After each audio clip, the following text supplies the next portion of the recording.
শক্তি লাভ করে তখন সে নিজেকে বলশালী মনে করে। শক্তি লাভ করলেই তার মধ্যে অহংকার চলে আসে, অভিমান চলে আসে। তার কারণ হলো সে একটা সহজ কথা বুঝতেই পারে না। এই সব যা হচ্ছে সময়ের জন্য হচ্ছে। সময়ের থেকে বেশি বলশালী আর কেউ নেই। এই সময়ের জন্যই রাবণ ভক্তি দ্বারা কৈলাস পর্বত তুলে নিয়েছিলেন।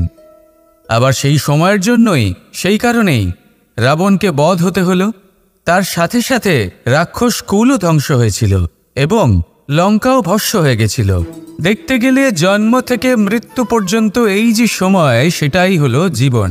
কিন্তু তার মধ্যেও যা সময় আসে কোনো কারণেই আসে। সেই সময় আমরা যাপন করে কিছু শিখতে পারি।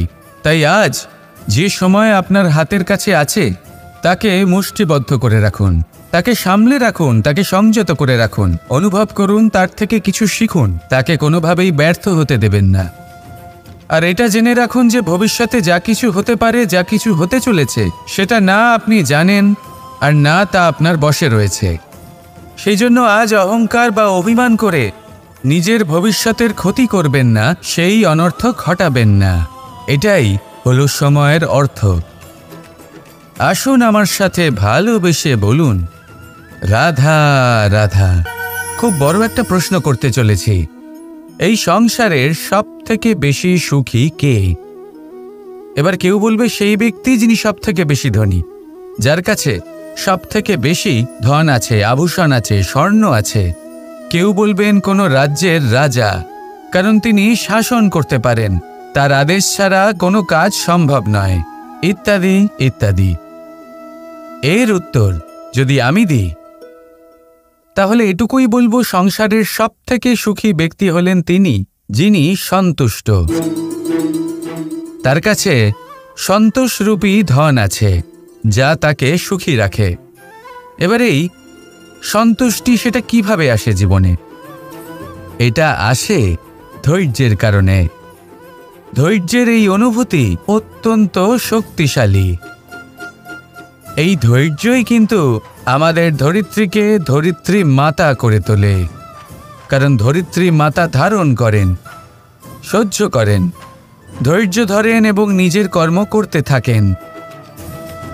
সেটা ধৈর্যই ছিল মাতা সীতার মধ্যে, যা রাবণের অন্ত করে দিল।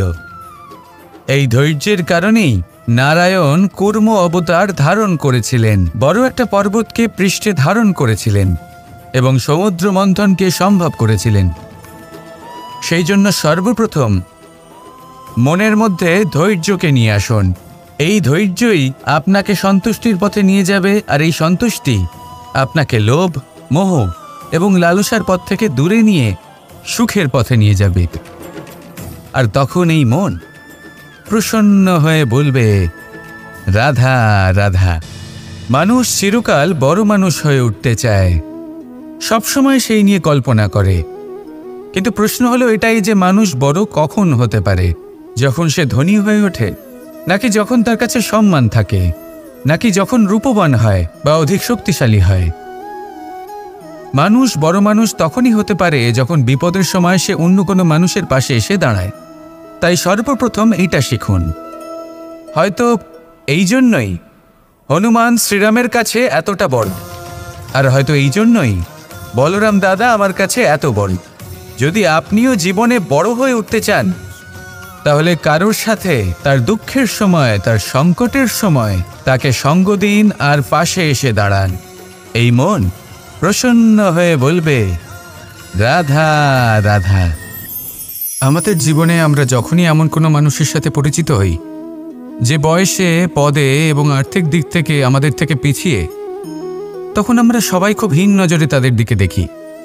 মনেই করি না যে সেই ব্যক্তির নিজস্ব একটা অস্তিত্ব রয়েছে, তার নিজেরও একটা মাহাত্ম্য রয়েছে। আমাদের মনেই হয় না যে আমাদের সামনে দাঁড়িয়ে থাকার যোগ্যতা আছে তাদের। চলুন আপনাকে একটা প্রশ্ন করি, শূন্যের নিজস্ব মূল্য কোথায়? আপনি বলবেন কিছুই না। শূন্যের আবার নিজস্ব মূল্য কোথায়? কিন্তু যখন এই শূন্যই কোনো সংখ্যার সাথে এসে যুক্ত হয়ে যায়, কোনো অঙ্কের সাথে এসে যুক্ত হয়ে যায়, তখন তার মূল্য অনেক গুণ বৃদ্ধি পায়। অর্থাৎ এই শূন্যের মূল্য অবশ্যই আছে। আর আমাদের জীবনেও এমন কিছু ব্যক্তি থাকেন, তাদের দেখে মনে হয় যে এদের কোনো মূল্যই নেই, কিন্তু যখন এই ব্যক্তি কারোর সাথে এসে জুড়ে যান তখন তার মূল্য সেই ব্যক্তির বৃদ্ধি ঘটায়। এই সংসারে এমন কোনো ব্যক্তি নেই যার কোনো মূল্য নেই। যদি আমরা ধনুকের কথা বলি তাহলে তার জন্য একটি দড়ির প্রয়োজন হয়, যেটি প্রত্যঞ্চা হিসেবে ব্যবহৃত হয়। যদি প্রত্যঞ্চা না থাকে তাহলে ধনুকের কোনো মূল্যই থাকে না। যদি প্রত্যঞ্চা না থাকে তাহলে ধনুকের অস্তিত্ব অসম্পূর্ণ থেকে যায়। এই সংসারে যে কোনো ব্যক্তি হোক বা যে কোনো বস্তু হোক, প্রত্যেকের নিজস্ব একটি মূল্য আছে।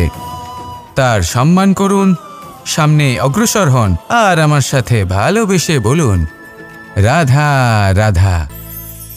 যদি আপনি নিজের জীবনে প্রকৃত বন্ধু নির্বাচন করতে চান তাহলে তার আগে দর্পণ আর ছায়া এই দুইয়ের বিশেষত্বর বিষয়ে জানাটা অত্যন্ত প্রয়োজনীয়। দর্পণ কি করে থাকে? যখনই আপনি দর্পণের দিকে তাকাবেন ও শুধুমাত্র আপনাকে সত্যের সাথে অবগত করাবে, ও আপনাকে কখনো মিথ্যে বলবে না। সেখানেই যদি ছায়ার কথা বলি তাহলে দেখুন ছায়া কি করে, সব সময় আপনার সাথে থাকে, কখনো আপনার সঙ্গ ত্যাগ করে না। এবার আপনার জীবনে যদি এমন কোনো বন্ধু আসে যে সবসময় আপনাকে সত্য কথা বলবে, আপনার অপগুণের বিষয়ে যদি আপনাকে বলে কিন্তু তাও সে সত্যিই বলবে, তাহলে তার উদ্দেশ্য কিন্তু আপনাকে দুঃখ দেওয়া নয়, সে আপনার অজ্ঞানতা, আপনার ভ্রম দূর করতে চায়। যদি আপনি কোনো অনুচিত পথে চলতে থাকেন তাহলে সে আপনাকে বাধা দিতে চায়। আর যদি সেই মিত্রই ছায়া সঙ্গীর মতো হয়, সে কখনোই সুখ দুঃখে আপনার সঙ্গ ত্যাগ করবে না।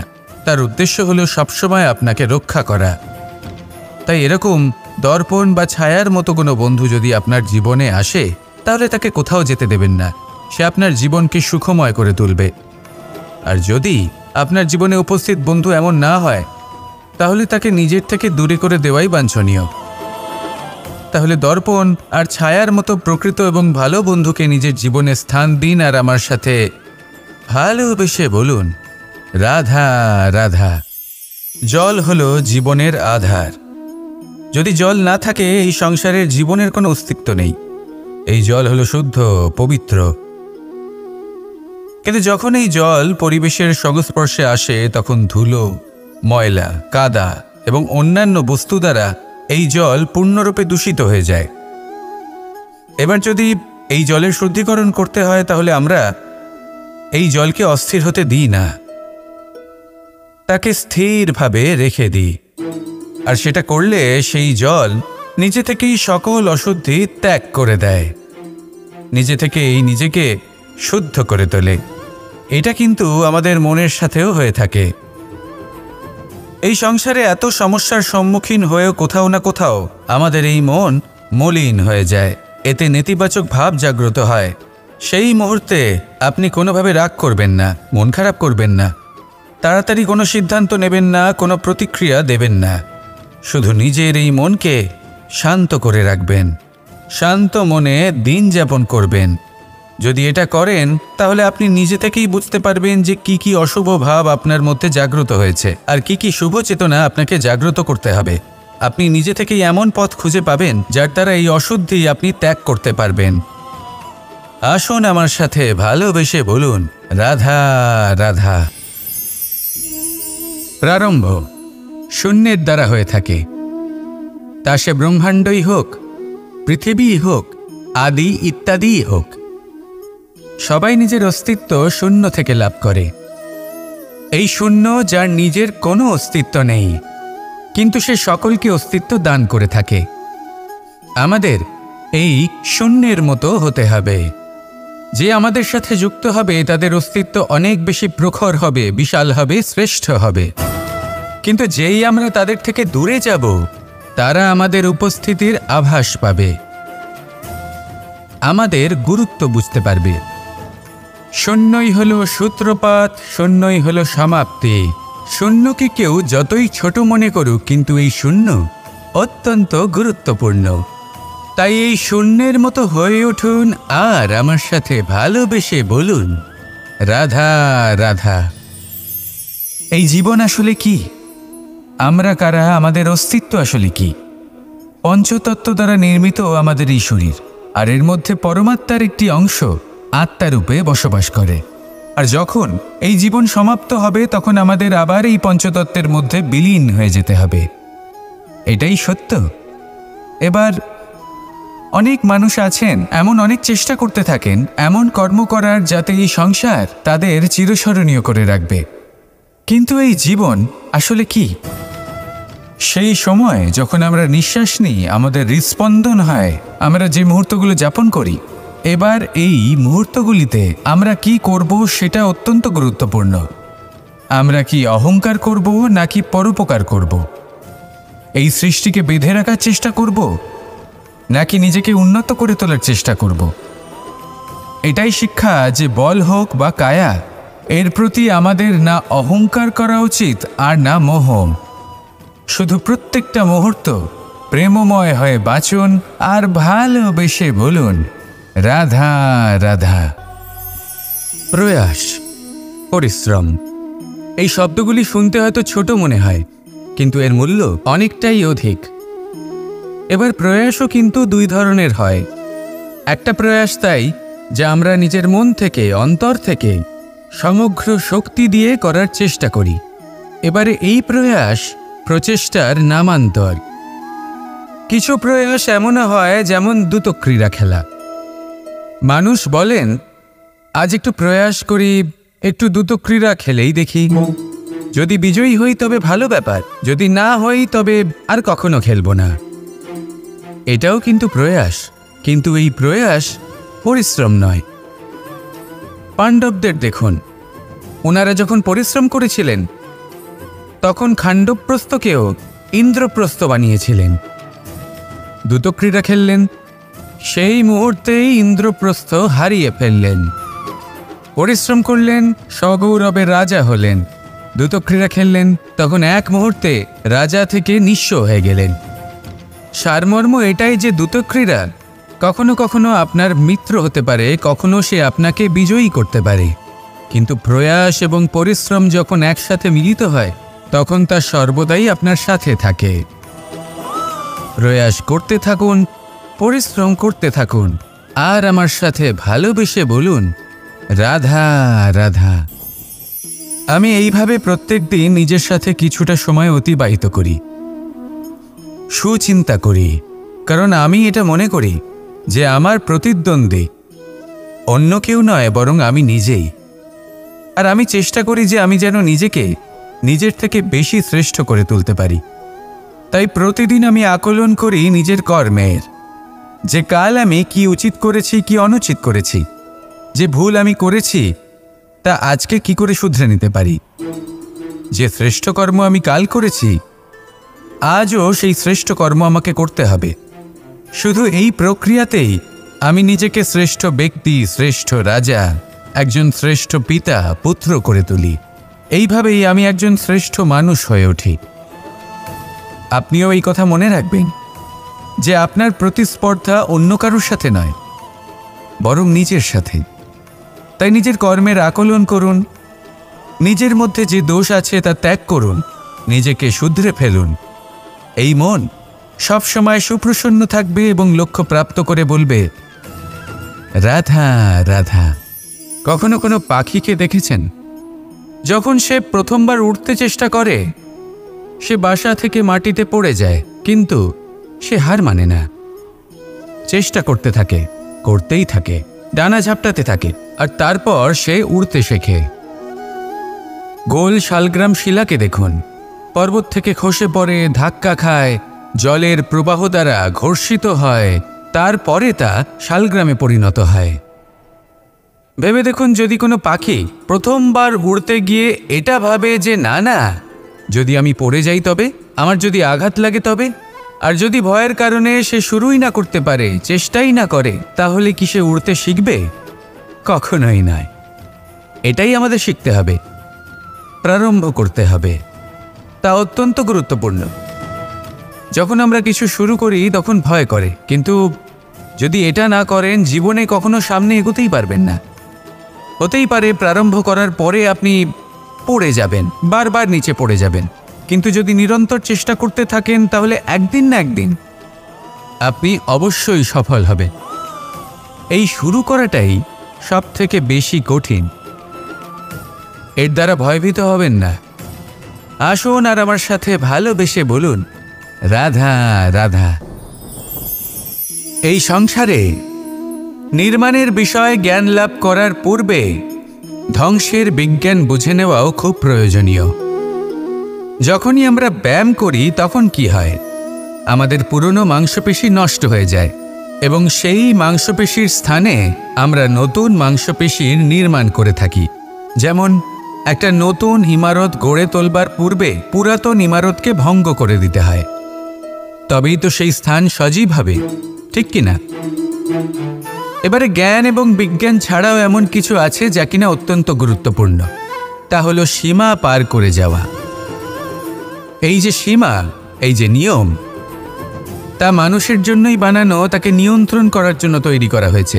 এমন অনেক সীমা, এমন অনেক নিয়ম মানুষের জন্য অত্যন্ত মঙ্গলকারী। কিন্তু কিছু এমন সীমা আছে, কিছু এমন নিয়ম আছে যা মানুষের লঙ্ঘন করে যাওয়া অতি আবশ্যক। যতক্ষণ না এই সীমা লঙ্ঘন করছেন, নিজের নতুন অস্তিত্বকে খুঁজেই পাবেন না, সেই স্থানে পৌঁছতেই পারবেন না যেখানে সংসার তাকে চিরস্মরণীয় করে রাখবে। সেই জন্য জীবনে যাই করবেন, সীমা অতিক্রম করে যান। যদি পরিশ্রম করেন তাহলে সীমা অতিক্রম করে পরিশ্রম করুন। যদি লক্ষ্যের দিকে অগ্রসর হন তাহলে সীমা অতিক্রম করে অগ্রসর হন। কোনো সীমারেখা যাতে না থাকে, সেই সর্বোচ্চ স্থান দেখুন এবং অগ্রসর হন। এই সংসারে অগ্রসর হওয়ার জন্য এই সীমারেখা বুঝে নেওয়া এবং তা অতিক্রম করার জ্ঞান লাভ করা প্রয়োজনীয়। আসুন আমার সাথে ভালোবেসে বলুন, রাধা রাধা। জ্যোতিষ একটা বিদ্যা, এ হলো একটা বিজ্ঞান। যে নক্ষত্র দশায় আপনি জন্মগ্রহণ করেছেন, যে স্থানে আপনার জন্ম হয়েছে, এগুলো আপনার জীবনের দিশা স্থির করার ক্ষেত্রে গুরুত্বপূর্ণ ভূমিকা পালন করে। কিন্তু যে রাশিতে আপনি জন্ম নিয়েছেন আর আপনার যা নাম স্থির হয়েছে, সেটা আপনার ভবিষ্যৎ নির্ধারণ করবে তা আবশ্যক নয়। রা দিয়ে রাম এবং রা দিয়ে রাবণ, এই দুজনের রাশি সমান ছিল, কিন্তু একজন নিজের শক্তির দুর্ব্যবহার করলেন। স্বর্ণ লঙ্কার অধিপতি রাবণ, চতুর্দিকে বিজয়ী হওয়া সেই ব্যক্তি নিজের পতনের সম্মুখীন হলেন। শ্রীরাম রাবণকে বধ করলেন। শ্রীরাম, যিনি নিজের কর্ম দ্বারা, নিজের পরিশ্রম দ্বারা ঈশ্বর উপাধি লাভ করেছিলেন, 14 বছরের বনবাস ভোগ করলেন, আর যখন বিপদে পড়লেন তখনও নিজের রাজ্যের সাহায্য নিলেন না। বনের মধ্যে নিজে বানর এবং ভাল্লুকদের নিয়ে একটি সেনাবাহিনী গড়ে তুললেন এবং রাবণকে তার কুকর্মের শাস্তি দিলেন। তাই সর্বদা এটা মনে রাখবেন, আপনার খ্যাতি, আপনার ভবিষ্যৎ আপনার কর্ম নির্ধারণ করে, আপনার রাশি নয়। তাই সবসময় শ্রেষ্ঠ কর্ম করুন আর আমার সাথে ভালোবেসে বলুন, রাধা রাধা। প্রজাপতি দেখেছেন? কি সুন্দর হয়, তাই না? এই প্রজাপতি, ওদের দিকে তাকালে নিজের অজান্তেই নিজের মুখে হাসি ফুটে ওঠে।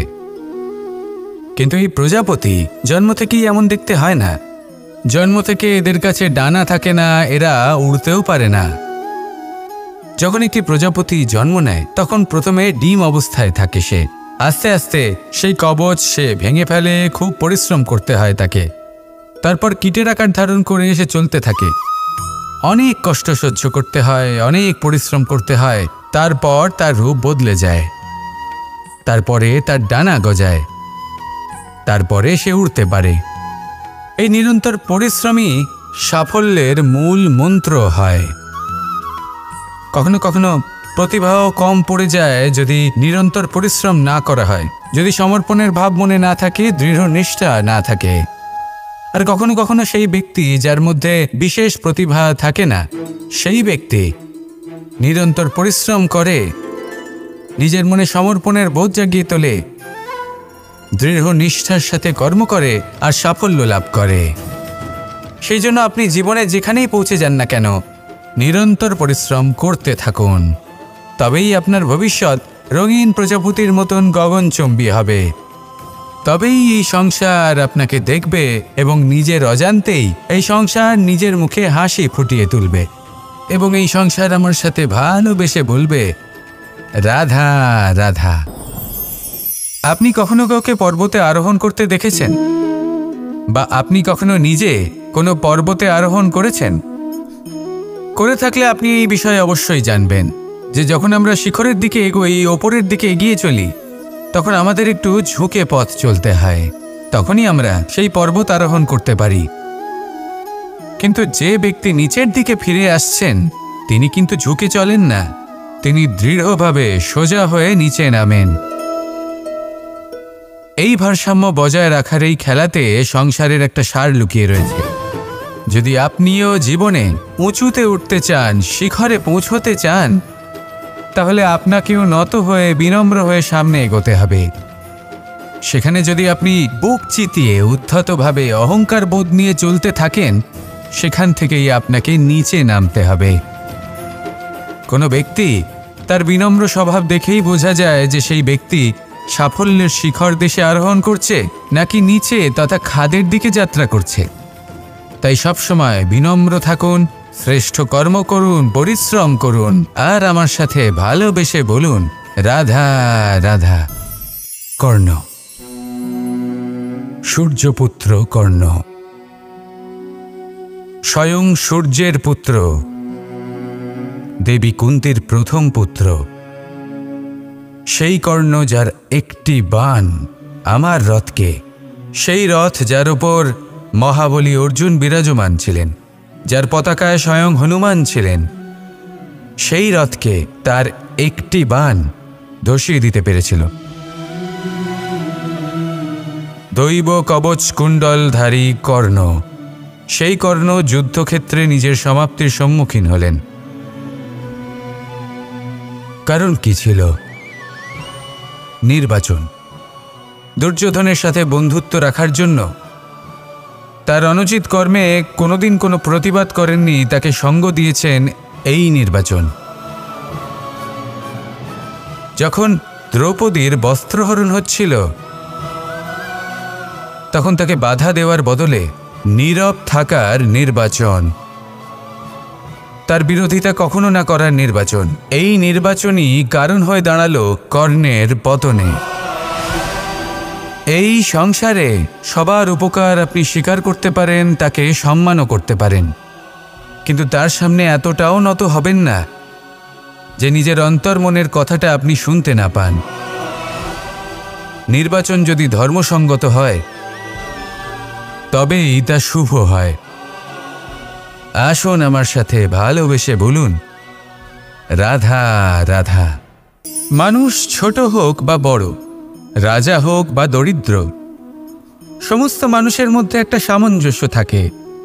সমস্ত মানুষের কাছে তার প্রশংসা অত্যন্ত গুরুত্বপূর্ণ। সে খুবই প্রসন্ন হয় যদি আপনি তার প্রশংসা করেন, কিন্তু আপনি যদি তাকে এটা বলেন যে এটা তোমার ভুল ছিল, তোমার কিছু খামতি ছিল, তখন সেটা সে মানতে রাজিই থাকে না। সব মানুষ এটা শুনতে পছন্দ করে যে সে যেটা করেছে সেটাই সর্বোত্তম। এবার আমি আপনাকে একটা কথা বলি, এই হলো নিন্দা, এই হলো প্রশংসা, আর এই হলো সত্য, যা সবার থেকে উচ্চস্থানীয়। সেই জন্য মানুষ আয়না দেখে। আয়না তাকে তার সৌন্দর্য দেখায় না, তাকে দেখায় যা সত্য, যাতে মানুষ আরও সুন্দর হওয়ার চেষ্টা করতে থাকে। তাই আয়না অত্যন্ত গুরুত্বপূর্ণ সত্যকে জানার জন্য। জীবনে নিন্দুকের মাহাত্ম্য প্রশংসকের মাহাত্ম্যের থেকে অনেক বেশি। কেন?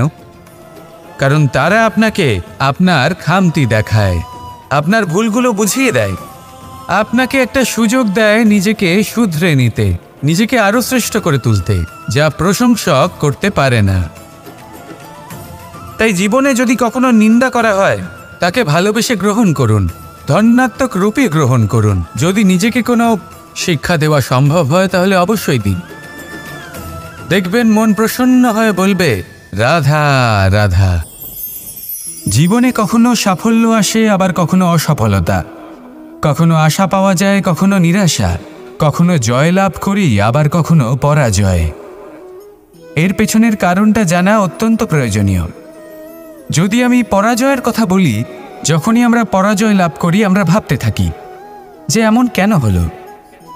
আমাদের শত্রু কি বেশি শক্তিশালী ছিল, নাকি আমাদের নীতিতে কোনো খামতি ছিল?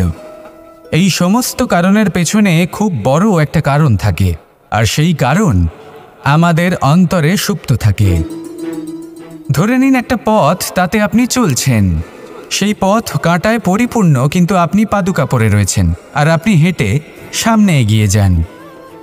এবার এমন একটা পথ এলো যা পুষ্পে ঢাকা, আর আপনি পাদুকা পরে রয়েছেন, কিন্তু আপনার পাদুকাতে একটা পাথর আটকে গেল। তখন দু পা হাঁটাও খুব কঠিন হয়ে পড়ে। এই সংসারের যে কোনো শক্তি আপনাকে পরাস্ত করার পূর্বে আপনি জানেন কে আপনাকে পরাস্ত করতে পারে? আপনার অন্তরের দুর্বলতা, আপনার অন্তরের সেই সুপ্ত শত্রু।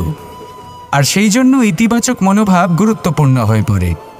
ভালো মানুষদের সাথে থাকুন, সৎসঙ্গে থাকুন, বন্ধুত্ব করুন, ভালোবাসুন। এই ভালোবাসা এত শক্তিশালী এক অস্ত্র যাকে ব্রহ্মাস্ত্রও পরাস্ত করতে পারে না। এই সমস্যারূপী পাথর কিছুই নয়। আসুন আমার সাথে ভালোবেসে বলুন, রাধা রাধা। মানুষের দুটো রূপ রয়েছে। এক, আমাদের এই মুখ, যা শুধুই চোখে দেখা যায়, আর দ্বিতীয় আমাদের এই মন, যা শুধুমাত্র অন্তরাত্মা দ্বারা দেখা যায়। এবার আমাদের এই মুখ, তা ঈশ্বর সকলকেই আগে থেকেই প্রদান করেছেন, কিন্তু এই মন কেমন হবে তা আমাদের জীবনের অনুভূতি এবং আমাদের জীবনের লক্ষ্য এগুলি সুনিশ্চিত করে। অর্থাৎ নেত্র দিয়ে দেখা যায় আমাদের এই মুখ, তা শুধুই এই কারণে প্রয়োজন যাতে সংসার আমাদের দেখতে পায়, আমাদের চিনতে পারে। কিন্তু যদি এই সংসারে আপনি প্রকৃত অর্থে মান সম্মান লাভ করতে চান, তাহলে নিজের অন্তরাত্মাকে আপনাকে বিকশিত করতেই হবে। দেখুন, কথায় আছে এই যে অসুর, তা শারীরিকভাবে উপস্থিত নয়, তা মনের মধ্যে থাকে। যদি এই মন থেকে অসুরকে বের করে দেওয়া যায়, তাহলে শরীরে তা উপস্থিত থাকবেই না। তাই মনকে শুদ্ধ করুন আর আমার সাথে ভালোবেসে বলুন, রাধা রাধা। মানুষ যখনই একে অপরের সামনে নিজেদের হৃদয়ের ভাবনা প্রকাশ করে, তখন এক অত্যন্ত প্রভাবশালী মাধ্যম তারা ব্যবহার করে, যাকে ভাষা বলা হয়। এবার আমি দেখেছি যে একজন মানুষ অনেকগুলো ভাষাতেই নিপুণ। আমি এটাও দেখেছি যে মানুষ অনেকগুলো ভাষায় কথা বলে, কখনো কখনো অনেক ভাষা মিলিত করে তার প্রয়োগ করে, উচিত প্রকারে তাকে ব্যবহার করে না, না সেটাকে সম্মান করে, আর না ভাষাকে শুদ্ধ রাখে। আর এটা হলো অনুচিত। যদি ভাষাকে শুদ্ধ রাখেন, তাহলে ভাষা আপনার চরিত্রকে শুদ্ধ রাখবে, তা আপনার একাগ্রতা বাড়িয়ে তুলবে। এই প্রত্যেক ধ্বনিকে অনুভব করে যদি আপনি শব্দের উচ্চারণ করেন, ভাষাকে প্রয়োগ করেন, তাহলে আপনিও আনন্দ পাবেন, আর যিনি শুনছেন সেই ব্যক্তির কানেও মধুর শব্দ বাজবে। তাই মনে রাখবেন, যে ব্যক্তি ভাষার পবিত্রতাকে সম্মান করে, তাকে সংসারও সম্মান করে। ভাষাকে শুদ্ধ এবং পবিত্র রাখুন, তাহলে ভাষা আপনার চরিত্রকেও শুদ্ধ এবং পবিত্র রাখবে। আর এই মন সুপ্রসন্ন হয়ে বলবে, রাধা রাধা। এ হলো রামায়ণের সময়কালের কথা। সেতু নির্মাণ করার কাজ চলছিল। সমস্ত বানর সেনা এই কাজে নিযুক্ত হয়েছিলেন। বড় বড় পাথর তুলে নিয়ে এই বানর সেনা সমুদ্রে ফেলছিলেন। এই কাজ চলছিল। এমন সময় ছোট্ট একটা কাঠবিড়ালি এলো। ছোট ছোট মাটির ডেলা হাতে নিয়ে সাগরের কাছে যাচ্ছিল, আর বড় বড় পাথরের পাশে রেখে দিচ্ছিল, যথাসম্ভব সেখানে রেখে আসছিল। সারা দিন ধরে সে এই পরিশ্রম করেই যাচ্ছিল। এবার শ্রীরাম তার এই কাজ দেখতে পেলেন। সেই ছোট্ট কাঠবিড়ালিটিকে নিজের হাতে তুলে নিলেন এবং অত্যন্ত ভালোবেসে তার পিঠে হাত বুলিয়ে দিলেন। কথায় আছে যে কাঠবিড়ালির পিঠে যে দাগ আছে, সেই 3টি দাগ এসেছে শ্রীরামচন্দ্রের 3 আঙুলের থেকে।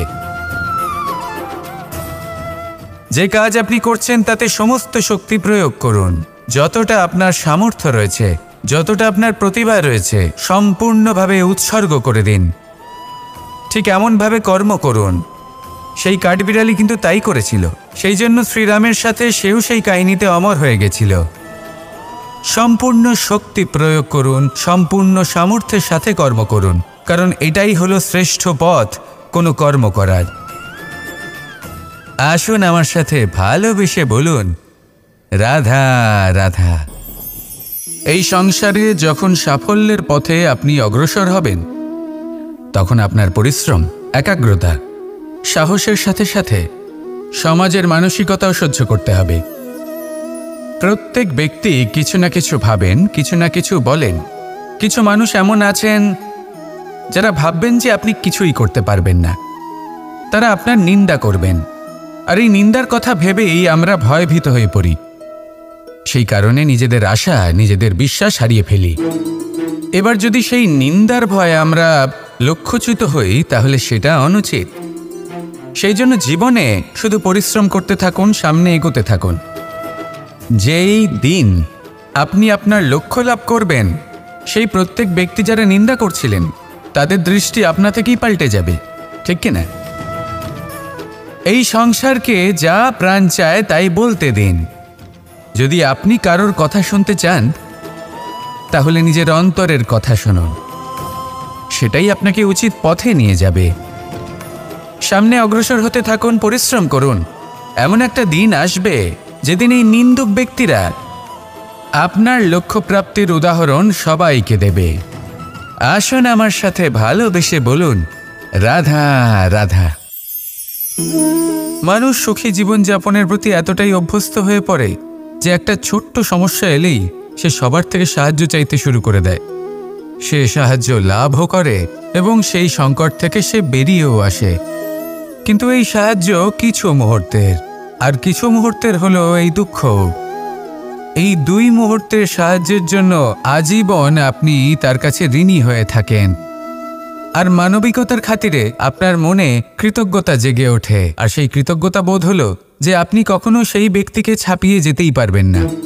সেই জন্য জীবনে সবসময় চেষ্টা করবেন নিজেকে প্রস্তুত রাখতে সেই সব সমস্যার জন্য, সেই সব বাধার জন্য যেগুলো আপনার জীবনে আসতে পারে।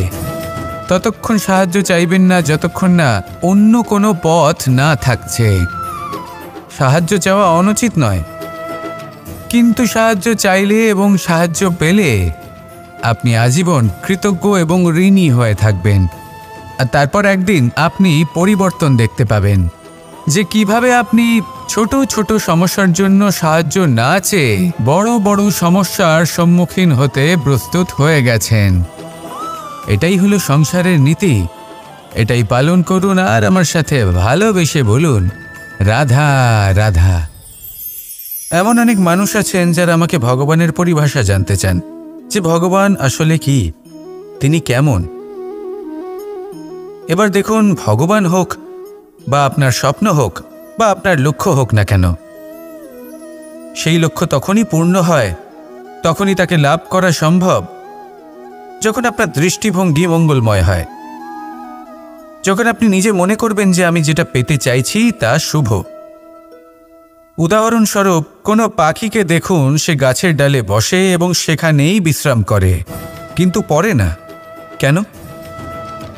কারণ ওর বিশ্বাস যে যে শাখার ওপরে ও বসে আছে সেটাই হলো ওর বাসস্থান। যদি আপনি বিশ্বাস করেন তাহলে আপনি পাথরের মধ্যেও ভগবান দর্শন করতে পারবেন। আর যদি বিশ্বাস না থাকে, তাহলে যদি ভগবান সামনে দাঁড়িয়েও থাকে তবেও আপনার বিশ্বাস হবে না। তাই বিশ্বাস করতে শিখুন। এই বিশ্বাসের আধারেই আপনি সেই সব কিছু পাবেন যা আপনি পেতে চাইছেন। আসুন আমার সাথে ভালোবেসে বলুন, রাধা রাধা। গুরু, যিনি পথ দেখান, আমাদের জীবনে অত্যন্ত গুরুত্বপূর্ণ, অত্যন্ত আবশ্যক। কিন্তু কিছু মানুষ মনে করেন যে গুরুর কোনো প্রয়োজন নেই, কারণ এই সমগ্র জ্ঞান মানুষের অন্তরেই নিহিত রয়েছে। এবার প্রশ্ন এটাই, যদি সমস্ত জ্ঞান মানুষের অন্তরে নিহিত থাকে তাহলে গুরুর কি প্রয়োজন? আর যারা আজ পর্যন্ত গুরুকে মেনে এসেছেন তারা কি অনুচিত করেছেন? এর উত্তর আমি আপনাকে দেব একটা উদাহরণ দ্বারা। একটা কাঠ যা জ্বলনশীল। জ্বলনের ঊর্জা তার অন্তরে নিহিত রয়েছে, কিন্তু তার জ্বলনের জন্য বাইরে থেকে একটা অনুঘটকের প্রয়োজন হয়। এই অনুঘটকই হলেন আপনার গুরু। উত্তাপ যা একটা কাঠকে জ্বালাতে পারে, সেই উত্তাপ হলো গুরুর প্রচেষ্টা। যদি সেই গুরুই না থাকে, তার প্রচেষ্টাই না থাকে, তাহলে সেই সমস্ত জ্ঞান যা মানুষের অন্তরে নিহিত তা ব্যর্থ হয়ে যাবে। যদি আপনার সাথে আপনার গুরু থাকেন, আপনার পথ প্রদর্শন করেন, আপনার অন্তরের জ্ঞানকে বাইরে নিয়ে আসতে পারেন, তাহলে তাকে সম্মান করুন আর আমার সাথে ভালোবেসে বলুন, রাধা রাধা। असतो मा सद्गमय, तमसो मा ज्योतिर्गमय, मृत्युर्मा मृतंगमय। জ্ঞান সেটাই যা অসত্য থেকে সত্যের পথে চালিত করে। প্রকাশ সেটাই যা অন্ধকার থেকে আলোর পথে নিয়ে আসে। জীবন সেটাই যা মৃত্যু থেকে অমরত্বের পথে নিয়ে যায়। এবার এই তিনটে, জ্ঞান, জীবন এবং প্রকাশ, একই রকম। শূন্য থেকে এর উৎপত্তি হয় এবং আস্তে আস্তে আপনার জীবনে বিস্তার লাভ করে। এবার আমরা এটাই ভাবি যে কেমন করে এই তিনটিকে আগলে রাখা যায়। এর উত্তর হলো, এদের আগলে রাখার প্রয়োজনই নেই, ভাগ করে দিতে হবে। কোনো বৃক্ষকেই দেখে নিন, একটি বৃক্ষ অনেক বছর ধরে বেঁচে থাকে। কেন? কারণ সে ভাগ করে দিতে জানে। সে নিজের বীজ ছড়িয়ে দেয়, এই ধরিত্রীতে দেয়, সেই বীজ যা অঙ্কুরিত হয়ে এক নতুন বৃক্ষকে জন্ম দেয়। শুধু ছড়িয়ে দিয়ে একটি বৃক্ষ জীবন দান করতে পারে। যদি কোনো ব্যক্তি জ্ঞান ছড়াতে শিখে যান, যদি প্রকাশ, আলোর কিরণ ছড়িয়ে দিতে শিখে যায়, কোনো ব্যক্তি তার জীবনের সুখ ছড়িয়ে দিতে শিখে যান, তাহলে তিনি মৃত্যুর পরও মৃত হন না। এই ভাগ করে দেওয়ার সুখটাই কিছুটা আলাদা। এই সুখ অনুভব করুন আর আমার সাথে ভালোবেসে বলুন, রাধা রাধা। আপনি কখনো কোনো সরোবরের দিকে তাকান, যার জল হলো শান্ত, স্থির। আপনি স্পষ্ট দেখতে পাবেন সেই সরোবরের তলদেশে কি রয়েছে। তাতে সাঁতরে বেড়াচ্ছে সুন্দর মাছ, চকচকে কিছু পাথর, স্বর্ণরূপী বালি, সবই আপনি দেখতে পাবেন। কিন্তু যখনই আপনি একটা ছোট্ট পাথর তুলে সেই জলে ছুঁড়ে ফেলবেন, তখন সেই জল বিচলিত হবে আর সেই স্পষ্টতা ন্যূনতম হয়ে যাবে। তারপর কিছুই স্পষ্টভাবে দেখা যাবে না। এই ঘটনা মানুষের সাথেও ঘটে। মানুষ যদি বিচলিত হয়ে পড়ে, তখন সে বুঝতে পারে না যে বর্তমানে কি হয়ে চলেছে আর ভবিষ্যতে কি করা উচিত। কিন্তু সেই মানুষ যদি শান্ত থাকেন, স্থির থাকেন, ধন্যাত্মক থাকেন, তাহলে নিশ্চিত রূপেই বুঝতে পারবেন যে বর্তমানে কি করতে হবে আর ভবিষ্যতে কি করতে হবে। তাই নিজের মধ্যে সেই স্থিরতা আনুন, সেই ধৈর্য ধরুন, নিজেকে শান্ত রাখুন আর সবার মধ্যে ভালোবাসা ছড়িয়ে দিন। এই মন প্রসন্ন হয়ে বলবে, রাধা রাধা। সম্পর্ক এ হলো এক বন্ধন যা আমাদের এক সূত্রে বেঁধে রাখে। কিন্তু এমন কিছু ব্যক্তি থাকেন যারা এই সম্পর্কের বিষয়ে নিজস্ব একটা ধারণা করে ফেলেন যে সম্পর্ক এরকম হওয়া উচিত, সম্পর্ক সেরকম হওয়া উচিত। আমি এই সম্পর্কের জন্য কত কিছু করেছি এই ব্যাখ্যা করতে থাকেন আর তার বদলে অনেক কিছু প্রত্যাশাও করেন। কিন্তু সত্য হলো এটাই যে সব সম্পর্ক একরকমের হয় না, কিন্তু প্রত্যেক সম্পর্কের একটা বিশেষত্ব থাকে। যেমন চোখ আর নাকের এই সম্পর্ককেই দেখুন। চোখের সব থেকে কাছে কে আছে? নাক আছে। কিন্তু এই চোখ দিয়ে এই নাককে আমরা দেখতেই পাই না। তবে কি ধরে নেব এই সম্পর্কের কোনো মূল্য নেই? এমনও নয়। ঠিক এইভাবেই যদি কোনো ব্যক্তি তার আবেগ আপনার কাছে ব্যক্ত করতে না পারেন বা প্রকট করতে না পারেন বা আপনাকে বোঝাতে না পারেন, তাহলে তার মানে এটা নয় যে তার সাথে আপনার সম্পর্কের তিক্ততা রয়েছে। এমনটা কখনোই নয়। শুধু চোখ আর নাকের এই সম্পর্কের মতোই হলো আমাদের জীবনে আমাদের আপনজনের সাথে সম্পর্ক। যদি কারোর ব্যবহার আপনার প্রতি অনুচিত হয়, বা যদি কেউ অনুপস্থিত থেকে থাকে বা কেউ যদি আপনাকে বুঝতে না